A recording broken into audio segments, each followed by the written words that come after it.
We do not understand God's reckoning of time, but we also have been shut out from understanding the feast of the Lord, which the New Testament says are all shadow pictures of good things to come.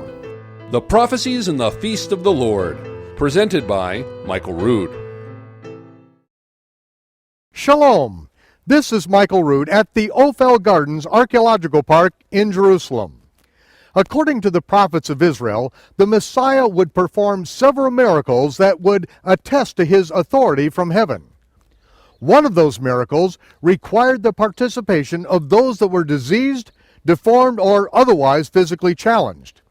Malachi declared that the true Messiah, the Son of Righteousness, would have the power to heal in the wings on the four corners of his garment. In order to access that healing power, those who were diseased had to reach out and touch him, an act that was forbidden by the law itself. For a diseased, unclean person to reach out and deliberately defile a clean person, especially a teacher of the Torah, was to invite themselves to their own stoning party. It is still a tradition among the Jews today that if a student desires to ask a question of a teacher, they reach out and tug on his tzitzit. The teacher is then obligated to answer his question. This tradition is rooted in the messianic prophecy of Malachi, and this miracle of healing in the wings of the Messiah was and still is appropriated by those who are beset by the otherwise incurable disease of sin. Join us in the Lester Summerall television studios where this multimedia presentation was recorded. This is Bible Prophecy 101. Now, Episode 5 in the 26-part series on the prophecies in the Feast of the Lord, the Messiah comes with healing in his wings. As the prophet Malachi spoke, the Son of Righteousness shall arise with healing in his wings. Again, the word wings is the word kanaf, which are the tzitzit on the corner of the garment. The rabbis understood that the Son of Righteousness was speaking of the Messiah.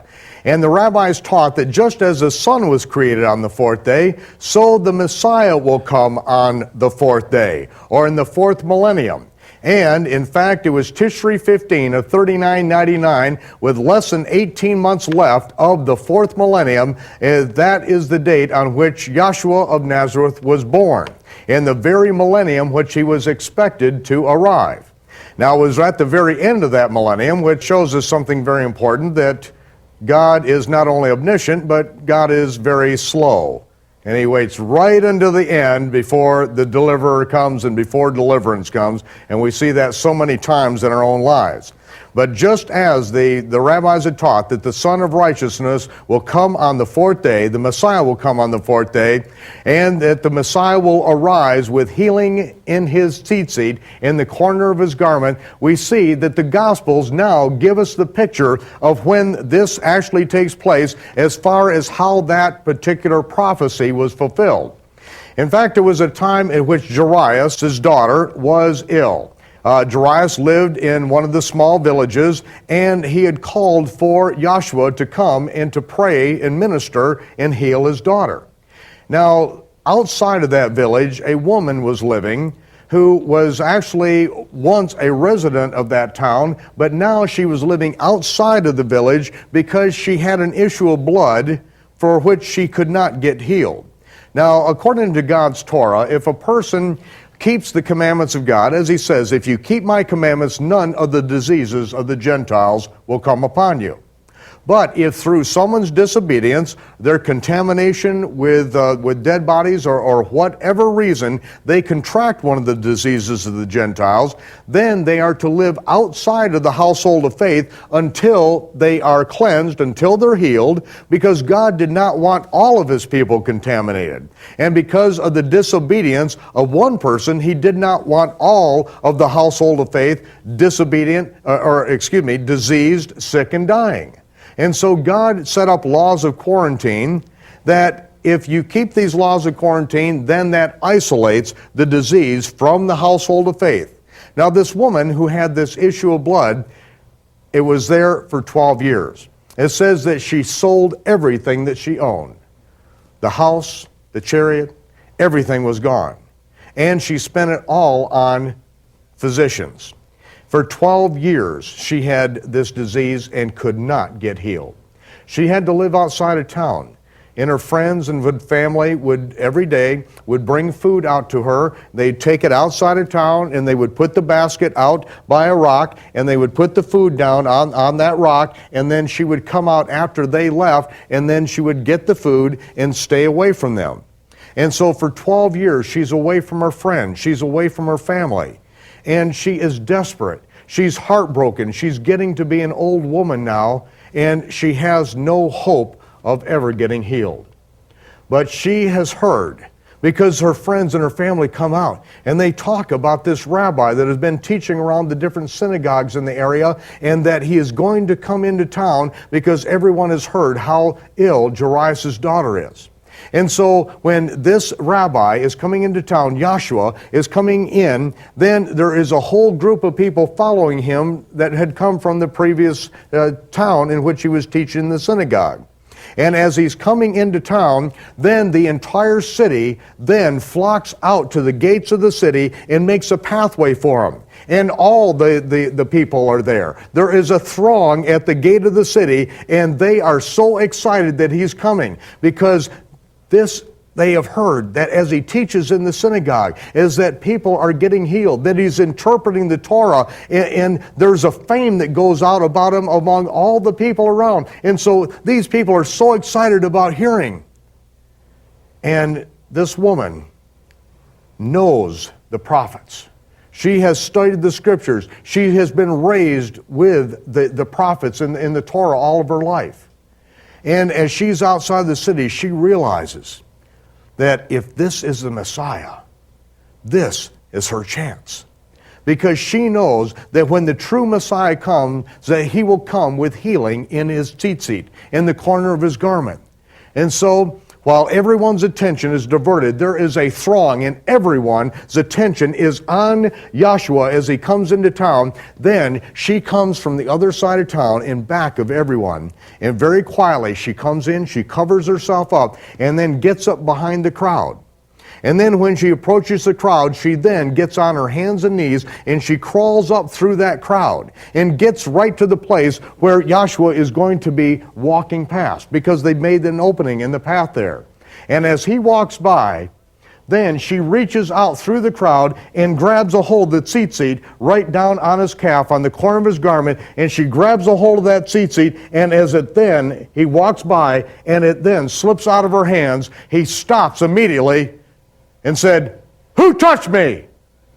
And everyone froze, and the disciples said, "Well, like everyone is touching you, Lord, this is a throng.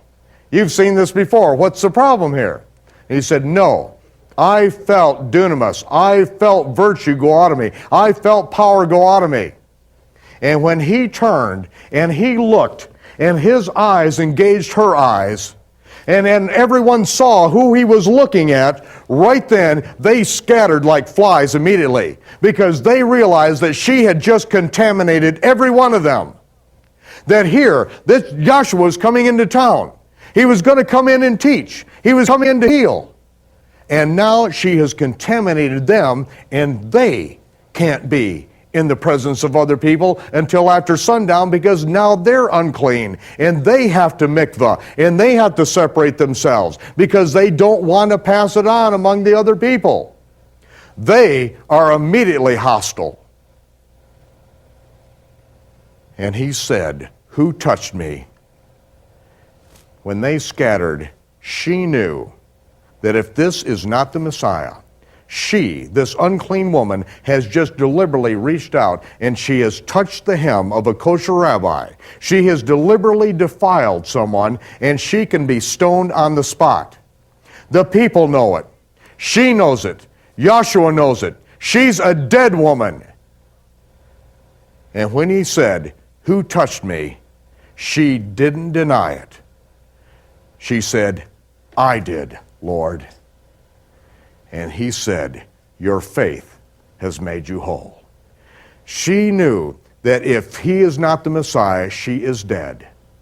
But if he is, she will be healed. And every one of us are in the same place. If Yahshua of Nazareth is not the Messiah, then we are still dead. We cannot come into the presence of a righteous and a holy God, because without the shedding of blood, there is no remission of sin. Until we have been atoned for, there is no remission of sin.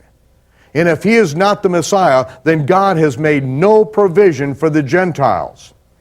And he's made no provision for Israel because the temple was destroyed nearly 2,000 years ago, and the blood of bulls and goats and lambs and rams, which we know is not sufficient to take away sin. It was a shadow picture of that sacrifice and that atonement that would be necessary. You and I are in the same place. He is the Messiah. He did pay for our sin. And we have to just grab a hold of the tzitzit on the corner of that garment and say, you are Messiah. We believe, and by faith, we take a hold of the hem of his garment and say, you are Messiah, and if you're not, we'll die. But he is, and through him, we have our life. And that record of that woman who reached out and grabbed the hem of his garment is the testimony that what the prophet spoke was true, that the Messiah came in the fourth day, and he came with healing in his tzitzit. It is recorded in Isaiah, remember the former things of old, for I am God, and there is none else. I am God, there is none like me, declaring the end from the beginning, the end from Bereshit, from Genesis, and from ancient times I have declared the things that are not yet done. My counsel shall stand, and I will do all of my pleasure, saith Yahweh. Remember, the end was declared from Bereshit, from Genesis. I will do all my pleasure, and so we turn to Genesis, or Bereshit, chapter 1, and in verse 14 we read, and God said, let there be lights in the firmament of the heaven to divide the day from the night. God put the sun, moon, stars, and planets in their courses, and he did it for a specific purpose and purposes. As he goes on, he said, let them be for signs and for seasons and for days and for years. First of all, we're going to take a look at this for signs. What are these signs that the sun, moon, stars, and planets were all put in their courses, and what do these signs tell us?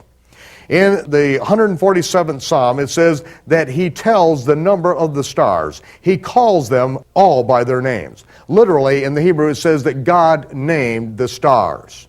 And we see that even to this very day, no matter what culture you go into, if you were to go to China and point at one of the major stars and ask them what the name of that star is and what it means the same thing in Chinese as it does in Egyptian, as it does in Hebrew, as it does in Latin, as it does in Greek.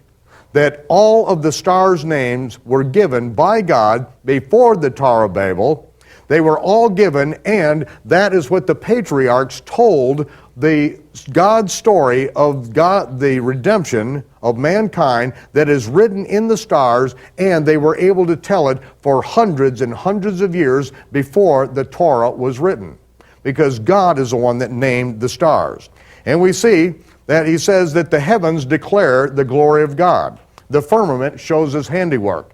The heavens do not declare anything about your personal life. But it is that the heavens declare God's glory. The firmament shows his handiwork. Day unto day the heavens utter speech. Night unto night the stars show knowledge.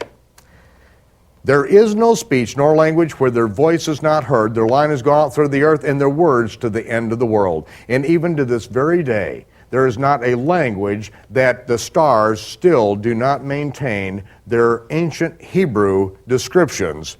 And that, when we go back to the ancient Hebrew names, we see how God has told the end from the beginning. Now, as it says in Revelation chapter 12 and verse 1, it says, there appeared a great sign in heaven. This is where we see God told the end from the beginning. Revelation from Genesis. And here, as he put the sun, moon, stars in their courses for signs, Revelation 12:1 speaks of the great sign in the heavens, a woman. In the Hebrew, the name of this constellation is Betula. not just woman, but Betula, which means virgin. What is this constellation called in Latin?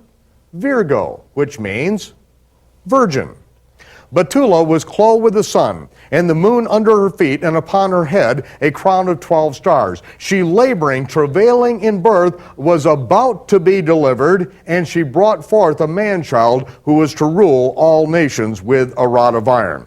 We see that in the hand of Betula, it is described and drawn as 5 branches, but there are not 5 stars there. There are 5 branches. Why? Because the name of the star in her left hand is Tzemach.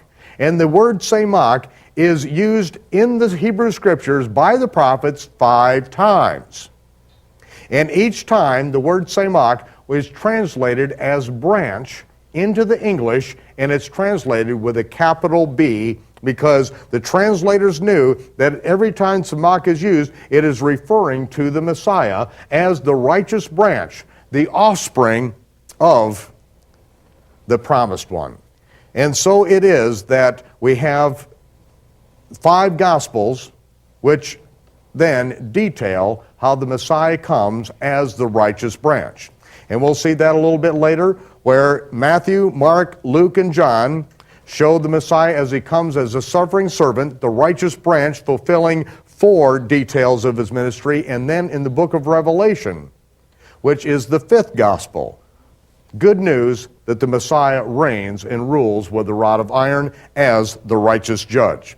But we see that on this particular sign that is given on this date, the date is Tishri 1 of 3999. Tishri 1 is when the first sliver of the new moon appears beneath the feet of Betula.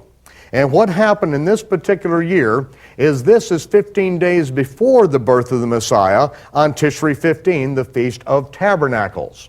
Now, what is happening here is we remember that according to God's reckoning of time, that Tishri 1 is the day of trumpets. It's the day of announcements.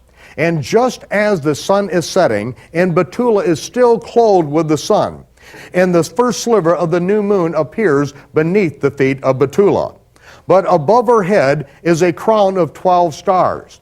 The constellation that is immediately above the head of Betula is the constellation, not Leo the lion, but Ariel, the lion of the tribe of Judah.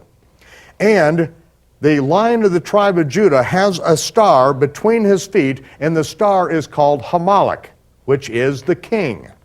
In Latin it is called Regulus, which means the regal one or the king. Now we remember when Jacob prophesied over his son Judah, he said that the scepter or the rulership, the kingship, the dominion shall not depart from between the feet of Judah until Messiah comes. What he was referring to was what was already written in the stars, that star between the feet of the lion of the tribe of Judah is the Hamalek, the king that will not depart till Messiah comes. And Tishri 1, 3999, with now just 18 months left in the 4th millennium, in which the Messiah was expected to come, that's when the trumpets blew on top of Mount Moriah. On the Temple Mount, the trumpets blew, announcing the day of Yom Teruah, the high Sabbath of the Feast of Trumpets, and at that moment, that is when the planet Jupiter, which in the Hebrew is Hatzedek, the righteous, came into conjunction with the star Hamalek. And that was the announcement of the birth of the righteous king, the lion of the tribe of Judah. That was a sign that the Chaldean astronomers searched the heavens for 500 years, waiting for the birth of the Messiah.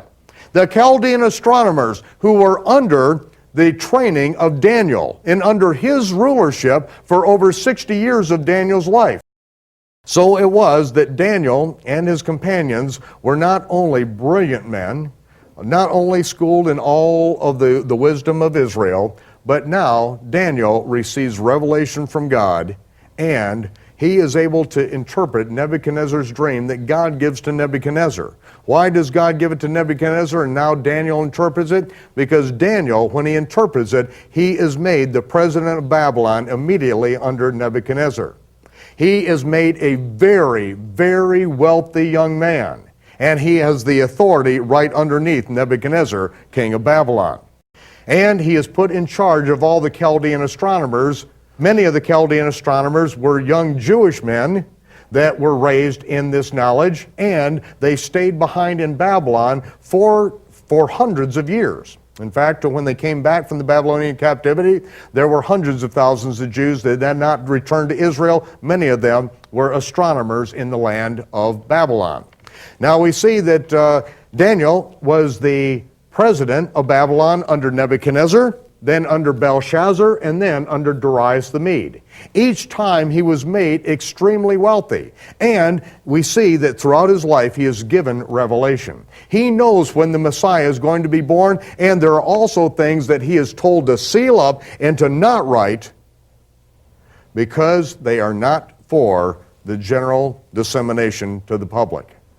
But Daniel, before he died, Daniel being a eunuch, extremely wealthy, at the end of his life, now gives his instructions to the Chaldean astronomers. Daniel, who has no offspring to whom he would pass down his treasure, now puts it in the hands of those Jewish Chaldean astronomers and said, when you see this sign in the heavens, I want you to take my treasure and lay it at the feet of my Lord. For 500 years, those Chaldean astronomers watched the heavens. And when they saw that sign, well, the announcement of the birth of the righteous king, the Lion of the tribe of Judah, they took Daniel's treasure and they moved in a caravan, and from Babylon, it took them months to get all the way to Jerusalem. And when they got there, they came to the capital of the land, and they went in and said, we have come to worship he who was born King of the Jews. Herod was shaken by this.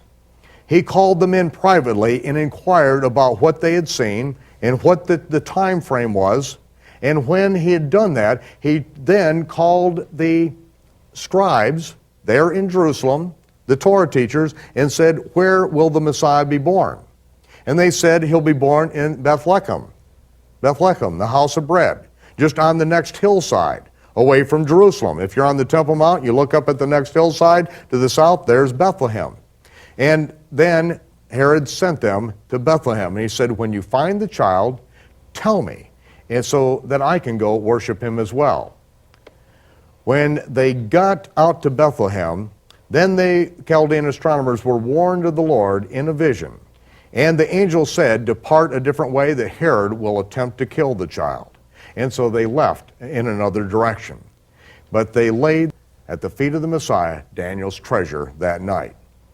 Now, in that night, that is when Joseph was warned by an angel and said that Herod was going to attempt to kill the child, and that he was to flee into Egypt. Now, we know that months earlier, on the 40th day, when it came the time when they were to go to the temple and redeem the child and present an offering before the Lord, the Torah says that you are to present and offer a male lamb of the first year.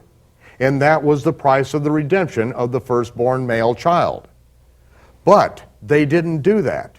They offered 2 pigeons. Why?